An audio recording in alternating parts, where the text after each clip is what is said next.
അന്നമതുന്നിതേതിലും.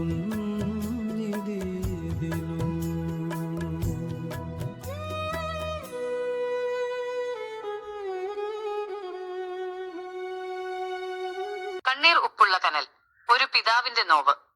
വർഷങ്ങൾ നീണ്ട കഠിനാധ്വാനത്തിലൂടെയാണ് അബ്ദുള്ള തന്റെ മകളെ പൊന്നുപോലെ വളർത്തിയത്. സ്വന്തം ആഗ്രഹങ്ങൾ മാറ്റിവെച്ചും പകലന്തിയോളം വിയർപ്പൊഴുക്കിയും അയാൾ സമ്പാദിച്ചതത്രയും മകളുടെ നല്ലൊരു ജീവിതത്തിനു വേണ്ടിയായിരുന്നു. മകളുടെ വിവാഹം കഴിഞ്ഞയുടനെല്ലാം ശുഭമാകുമെന്ന് അയാൾ കരുതി. എന്നാൽ വിധി മറ്റൊന്നായിരുന്നു. എൻ മോളെ നിൻ കവിളിലെന്താ കണ്ണീര്, അറിയുന്നീലെ നിന്നുപ്പയുടെ നെഞ്ചിലെ തീ, നിൻ കുഞ്ഞുങ്ങൾ തൻ നിസ്സഹായമാം നോട്ടം എന്നാത്മാവിലൊരു പെരുമഴയായി പെയ്തു. ഞാൻ കൊടുത്തുവോ നിനക്കീ ദുരിതങ്ങൾ. ഒരു മരുമകന്റെ മുന്നിൽ തന്റെ മകൾ ഉരുകുന്നത് കാണേണ്ടി വരുമ്പോഴുള്ള ആ പിതാവിന്റെ വേദന വിവരണാതീതമാണ്. മകൾ വീട്ടിൽ വരുമ്പോൾ അവളുടെ വിളറിയ മുഖവും കുഞ്ഞുങ്ങളുടെ നിസ്സഹായതയും കാണുമ്പോൾ അബ്ദുള്ളയുടെ ഹൃദയം വിങ്ങും. എന്റെ മകളെ ഞാൻ എങ്ങനെയായിരുന്നു വളർത്തിയത് എന്ന് ഓർക്കുമ്പോൾ അയാളുടെ ഉള്ളിൽ ഒരു കനലെരിയും. സ്വന്തം മകളെയും പേരക്കുട്ടികളെയും പട്ടിണിക്കിടുന്ന മരുമകനെ ചെന്ന് ചോദ്യം ചെയ്യാൻ അയാൾക്ക് 100 വട്ടം ആഗ്രഹമുണ്ടാകും. പക്ഷേ തന്റെ ഇടപെടൽ മകളുടെ കുടുംബം തകരാൻ കാരണമാകുമോ എന്ന പേടിയാൽ അയാൾ വാക്കുകൾ വിഴുങ്ങും. മകൾക്ക് രഹസ്യമായി പണം നൽകിയും കുഞ്ഞുങ്ങൾക്ക് വേണ്ടത് വാങ്ങിക്കൊടുത്തും അയാൾ ആ തകർന്ന വീടിന് താങ്ങായി നിൽക്കുന്നു. എൻ മോളെ നിൻ കവിളിലെന്താ കണ്ണീര്, അറിയുന്നീലേ നിന്നുപ്പയുടെ നെഞ്ചിലെ തീ, നിൻ കുഞ്ഞുങ്ങൾ തൻ നിസ്സഹായമാം നോട്ടം എന്നാത്മാവിൽ ഒരു പെരുമഴയായി പെയ്തു. ഞാൻ കൊടുത്തുവോ നിനക്കീ ദുരിതങ്ങൾ, നോവോടെ ഞാൻ. സ്വന്തം വാർദ്ധക്യകാലത്തെ അവശതകൾ പോലും മറന്ന് മകളുടെയും കുഞ്ഞുങ്ങളുടെയും കണ്ണീരൊപ്പാൻ അയാൾ ഇന്നും ഓടി നടക്കുന്നു. ഒടുവിൽ ലോകത്തിനു മുന്നിൽ മകൾ സുമംഗലിയായി നിൽക്കുമ്പോഴും അവളുടെ ജീവിതത്തിന്റെ ഉള്ളിലെ ശൂന്യത അറിഞ്ഞ് ആ ഉപ്പയുടെ മനസ്സ് നീറിക്കൊണ്ടിരിക്കും.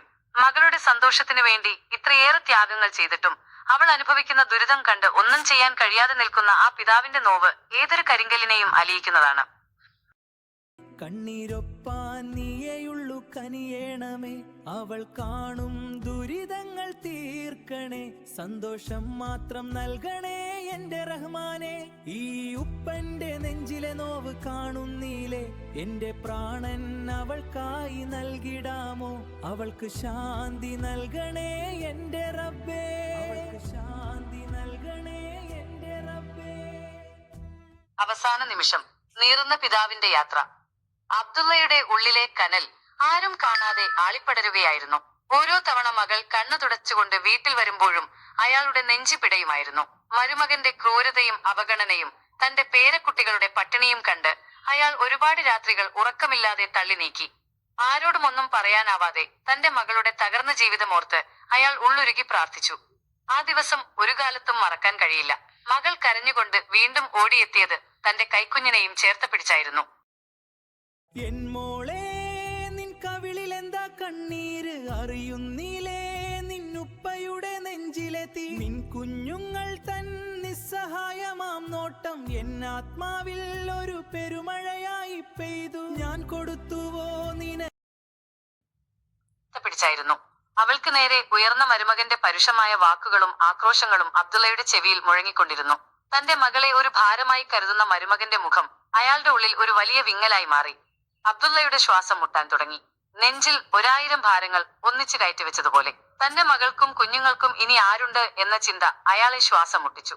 കണ്ണുകൾ മങ്ങുമ്പോഴും അയാൾ ഈ മുറ്റത്തെ പൂക്കളിൽ നോക്കി ഞാനിരുന്നു, ഉള്ളിലെ നോവുകൾ ആരും അറിയുന്നില്ലേ, ശാന്തി എന്നാത്മാവിൽ നിറയുമോ, ഒരു സ്നേഹത്തിൻ വാക്ക് കേൾക്കുമോ, കണ്ണീരു തോരാത്ത രാവുകൾ അകലുമോ, ഈ ജീവിതം വെറുതെയായി തീരുമോ, ശാന്തി എന്നാത്മാവിൽ നിറയുമോ, ഒരു സ്നേഹത്തിൻ വാക്ക് കേൾക്കുമോ.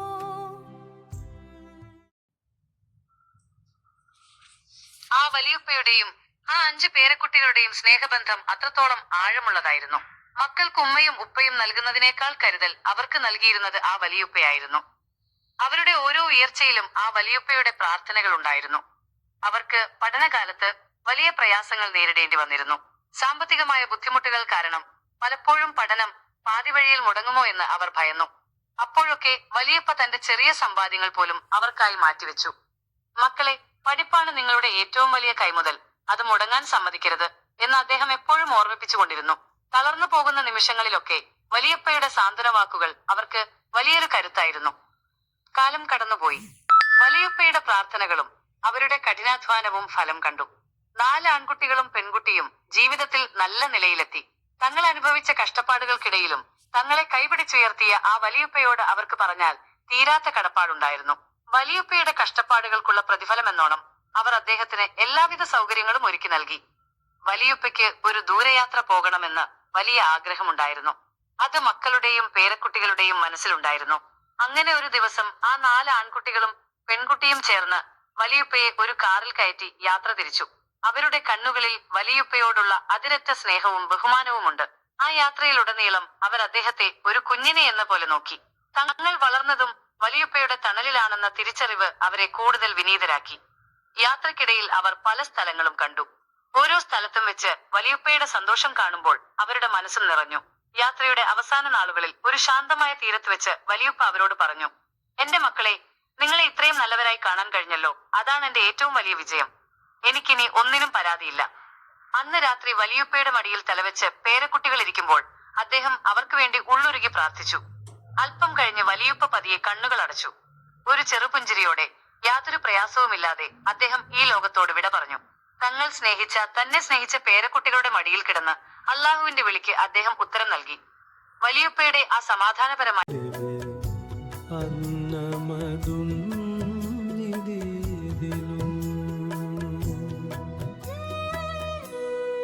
ഈ മുറ്റത്തെ പൂക്കളിൽ നോക്കി ഞാനിരുന്നു, ഉള്ളിലെ നോവുകൾ ആരും അറിയുന്നില്ലേ. ശാന്തി എൻ ആത്മാവിൽ നിറയുമോ, ഒരു സ്നേഹത്തിൻ വാക്ക് കേൾക്കുമോ. കണ്ണീരു തോരാത്ത രാവുകൾ അകലുമോ, ഈ ജീവിതം വെറുതെയായി തീരുമോ. ശാന്തി എൻ ആത്മാവിൽ നിറയുമോ, ഒരു സ്നേഹത്തിൻ വാക്ക് കേൾക്കുമോ. ഈ കഥ നിങ്ങളെയും സ്പർശിച്ചുവെങ്കിൽ വല്യപ്പയുടെയും പേരക്കുട്ടികളുടെയും ഈ സ്നേഹബന്ധം പോലെ നിങ്ങളും ഞങ്ങളുടെ ഈ ചെറിയ കൂട്ടായ്മയുടെ ഭാഗമാകാൻ ആഗ്രഹിക്കുന്നുവെങ്കിൽ ദയവായി ഈ ചാനൽ സബ്സ്ക്രൈബ് ചെയ്യുക. തൊട്ടടുത്തുള്ള ബെല്ലൈക്കൺ കൂടി അമർത്താൻ മറക്കല്ലേ. അപ്പോൾ മാത്രമേ ഞങ്ങളിടുന്ന ഇതുപോലെയുള്ള മനോഹരമായ കഥകൾ നിങ്ങൾക്ക് മുടങ്ങാതെ ലഭിക്കുകയുള്ളൂ. വീഡിയോ ഇഷ്ടപ്പെട്ടെങ്കിൽ ഒന്ന് ലൈക്ക് ചെയ്യാനും നിങ്ങളുടെ വിലയേറിയ അഭിപ്രായങ്ങൾ കമന്റ് ചെയ്യാനും മറക്കരുത്. നിങ്ങളുടെ ഓരോ ലൈക്കും സപ്പോർട്ടും ഞങ്ങൾക്ക് വലിയൊരു കരുത്താണ്.